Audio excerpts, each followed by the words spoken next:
Esse é o Mundo em Revolução e nós vamos falar agora sobre a situação em Israel. Hoje, dia 31 de dezembro de 2024, 6 da tarde aqui no Cairo, também em Jerusalém. 1 hora da tarde no horário de Brasília, no Rio de Janeiro, no momento que eu gravo esse vídeo. E não temos muitas novidades no dia de hoje. Eu vou aproveitar para falar sobre uma avaliação que o pessoal está fazendo sobre o que está significando essas guerras para a nova ordem mundial, né? Ou seja, a leitura que o pessoal está fazendo é que houve uma grande derrota do eixo do mal já.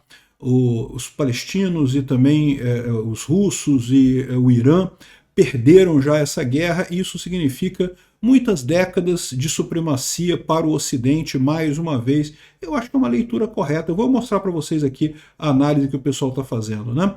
Vamos falar sobre esses e outros assuntos em detalhes. Essas notícias foram sugeridas por Peter Faraó de Sunguinha na Pirâmide, Peter joga Pau Word para ver se você gosta e várias outras pessoas. Obrigado aí ao pessoal que sugeriu notícias lá no nosso site, no wrevolving.com, e obrigado a você que está assistindo o nosso vídeo. Se você gosta do nosso conteúdo, por favor, deixe o seu like e se inscreva aqui no canal, né?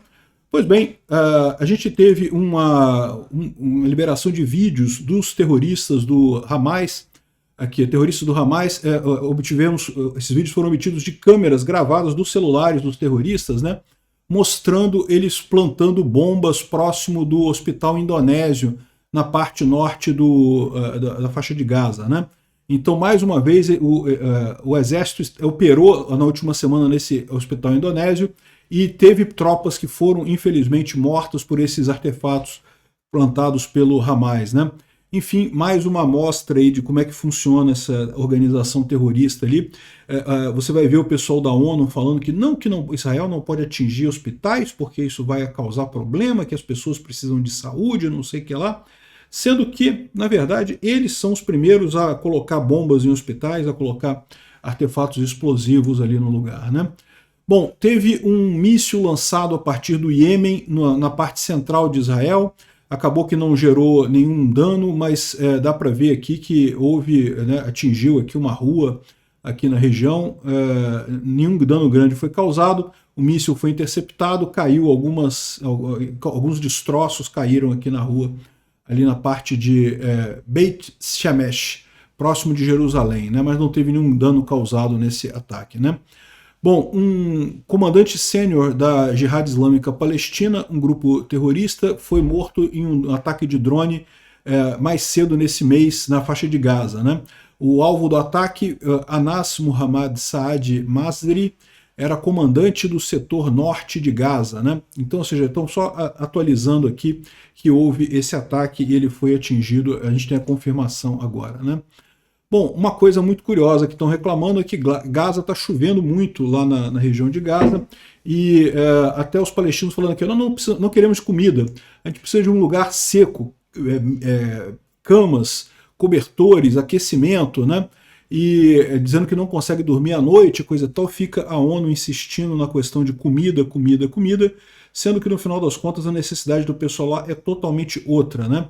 E por que eles estão com problema de ter alagamento e coisa e tal? Justamente por ações terroristas, né? Os terroristas destruíram toda a infraestrutura lá, acaba gerando esse tipo de problema, né? Mas continua a propaganda de Hollywood funcionando muito bem, né? Você vê aqui o pessoal falando aqui que, olha só, na Palestina e não sei o que lá, não, porque isso aqui é na Palestina, que as crianças estão com frio, porque está nevando e as pessoas estão na rua com neve e não sei o que lá. E aí o pessoal falando aqui, eu não sei por quanto tempo essa opressão e o genocídio vão continuar e não sei o que lá, né? Ou seja, reclamando como se fosse culpa de Israel. Isso daqui, a questão toda não tem neve na Palestina, né? É muito difícil nevar por lá, né? Até acontece, parece que a última vez foi em 2009, né? Mas assim, é raríssimo nevar por lá, então isso aqui certamente não é.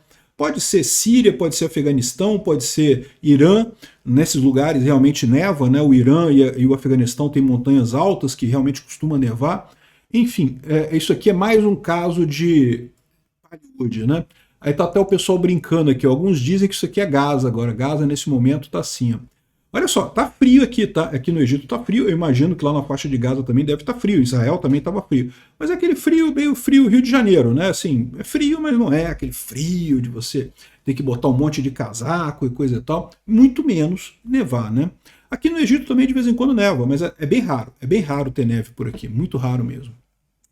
Bom, na Síria também nenhuma grande novidade por aqui. A gente teve, porém, a França anunciando que atingiu vários alvos terroristas na Síria. A França atingiu alvos terroristas na Síria. O que está acontecendo aqui, né? O que o Macron está querendo com isso? Ninguém entendeu muito bem qual é a história disso daqui, não, né? A Síria já foi ocupada pela França, tá? A Síria era a antiga ocupação francesa ali na região, aqui da região do Oriente Médio, né? Era o mandato palestino, que era o mandato inglês, que era onde é hoje Israel e Jordânia, e o mandato francês, que era a Síria e mais alguns pedaços lá de cima da Turquia, enfim, não sei porque que a França está agora atingindo alvos terroristas ali, uma dúvida isso. Bom, o Instituto para o Estudo da Guerra também não fala muita coisa, fala sobre a questão das brigas lá no Irã e coisa e tal, mas não sei se isso tem muita relevância para a gente, né? Agora, essa thread aqui do Saul Sadka, eu achei bem interessante, né? Eles mostram, ele falando aqui que uma posição que eu compartilho, tá? Eu vou botar os argumentos que ele está colocando aqui, você pode concordar, pode discordar, né? Mas ele diz aqui que esses últimos meses de 2024 vão ficar marcados na história como um ponto de virada em que o Ocidente garantiu mais alguns séculos de sobrevivência ou de sobrevalência, né? Muita gente fala para mim assim, não, que os Estados Unidos está decadente, não sei o que lá, que todo o império decai, que Roma caiu e não sei o que lá. E eu sempre falo para o pessoal que sim, todo império decai, eu não tenho dúvida que em algum dia os Estados Unidos vai decair, vai acabar, vai deixar de ser uma potência e coisa e tal.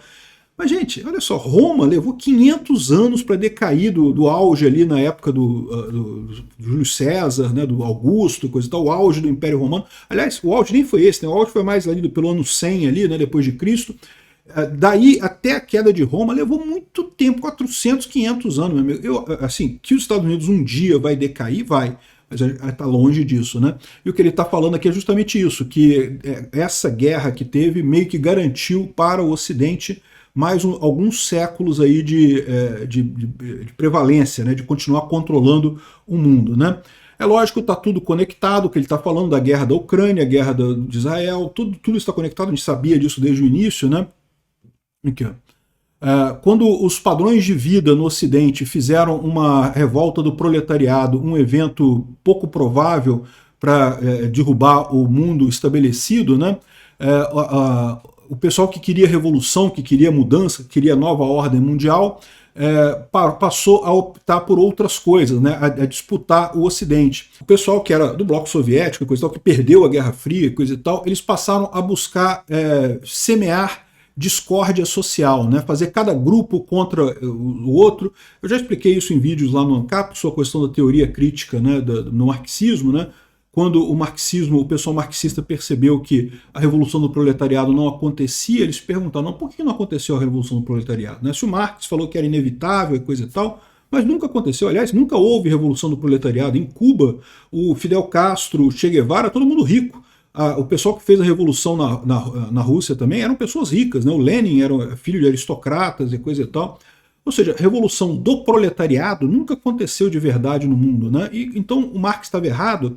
Esse pessoal teve aquela teoria crítica que é que haviam outras estruturas de poder na sociedade que impediam que o proletariado se rebelasse, né? Tem a igreja, tem a família, tem o clube de futebol, tem um monte de outras estruturas de poder na sociedade, além da estrutura do trabalho, além do trabalho, que fazem com que o proletariado não se revolucionasse, né? Mas isso é besteira, porque eu já expliquei isso num vídeo lá no meu canal ANCAP Classic, em que eu falo sobre teoria libertária, teoria anarcocapitalista, né? Que mais-valia não existe. A teoria do Marx, ela está errada no ponto fundamental, que é o valor trabalho, né? O valor trabalho já estava desprovado na época do Marx, mas ele não sabia disso, né? Ele usou esse conceito do valor trabalho e esse conceito está errado, então a mais-valia não existe. Então toda a teoria do Marx é inválida no final das contas. Mas para os marxistas, é lógico, eles não vão achar isso. Eles estavam tentando descobrir como, né? E aí fizeram essa ideia da teoria crítica de colocar um grupo contra o outro para, teoricamente, quebrar essas estruturas de poder que tem na sociedade e assim conseguir fazer a revolução do proletariado. Só que o que eles estão dizendo aqui é que eles falharam, né? Mesmo que a Kamala Harris tivesse ganho por um pouquinho, né? O Trump acabou ganhando a eleição americana. Mesmo que a Kamala Harris tivesse ganho, se você reparar a votação por grupo étnico, né, você vai ver que cada vez mais as, entre aspas, minorias, que são os grupos que o pessoal tenta jogar contra, né, os outros, né, os negros contra os brancos, LGBTQ contra heterossexuais e não sei o que lá.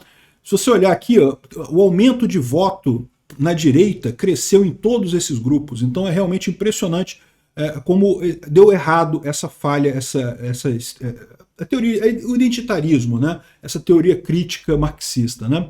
Ele coloca aqui, ó, e no final das contas, essa política identitária, essa teoria crítica, estava fadada ao fracasso no momento em que você tem a internet, porque as pessoas discutem as ideias e aí você percebe a besteira que é isso, né?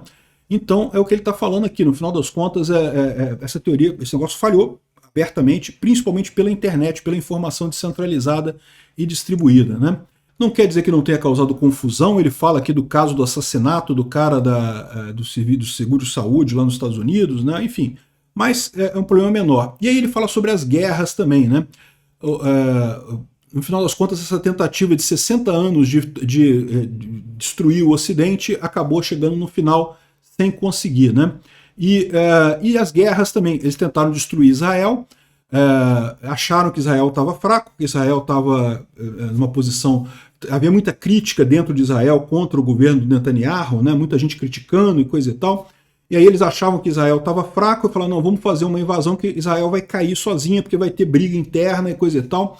Mas, para o azar deles, ou para a incompetência deles, né, na verdade acabou gerando uma união maior em Israel sobre o Netanyahu. É lógico, ainda tem pessoas que criticam ele, mas ninguém mais, aquela divisão que tinha, a gente querendo tirar o Netanyahu, fazer impeachment, não sei o que lá, acabou aquilo, né?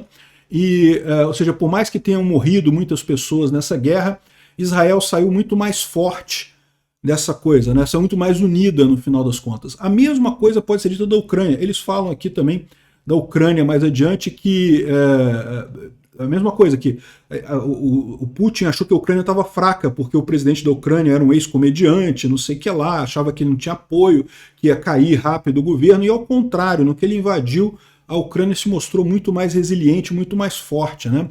Então está falando aqui que o problema da Rússia, que é o custo da guerra, que também da mesma forma está gerando um custo enorme para a Rússia, está destruindo a Rússia sozinha. Não é à toa que os Estados Unidos estão ajudando a Ucrânia de pouquinho em pouquinho, porque eles querem que essa guerra dure bastante tempo, porque a Rússia está se destruindo sozinha, eles não precisam fazer nada e a Rússia se destrói sozinha. Quanto mais tempo durar essa guerra, mais a Rússia vai estar destruída no final, né? Enfim, e está falando também das outras coisas aqui do Milley, outras novidades e coisa e tal. Ou seja, achei uma ideia interessante. Realmente, eu acho que a teoria crítica falhou, e essas guerras que eles tentaram usar isso para desestabilizar o Ocidente, tanto em Israel quanto na Ucrânia, também falharam vergonhosamente nisso daí. Que bom. O Ocidente não é perfeito. Eu, como brasileiro, tenho muitas críticas aos Estados Unidos, à Europa. Acho que eles fazem muito protecionismo contra o agro brasileiro. Tenho um monte de críticas contra eles. Mas não tenha dúvida que substituir o sistema ocidental por Rússia, por China, pô, para com isso, né? É muito melhor o Ocidente do que essas outras alternativas que a gente tem hoje. Então acho isso daqui uma coisa muito positiva no final das contas. Obrigado por assistir o vídeo até o final. Se gostou do conteúdo, não esqueça de deixar o seu like, isso ajuda o canal a crescer e a chegar para mais gente. Se não gostou, deixe o dislike e explique nos comentários como podemos melhorar. Comente também sugestões de temas que podemos trazer por aqui. Comentários insultuosos ou defendendo ditaduras e criminosos de guerra serão sumariamente bloqueados. Agradeço a compreensão. Se ainda não é inscrito no canal, considere se inscrever clicando no botão inscrever-se abaixo e marcando a campainha para todos os avisos. Se quiser ajudar o canal, veja no nosso site como você pode fazer isso.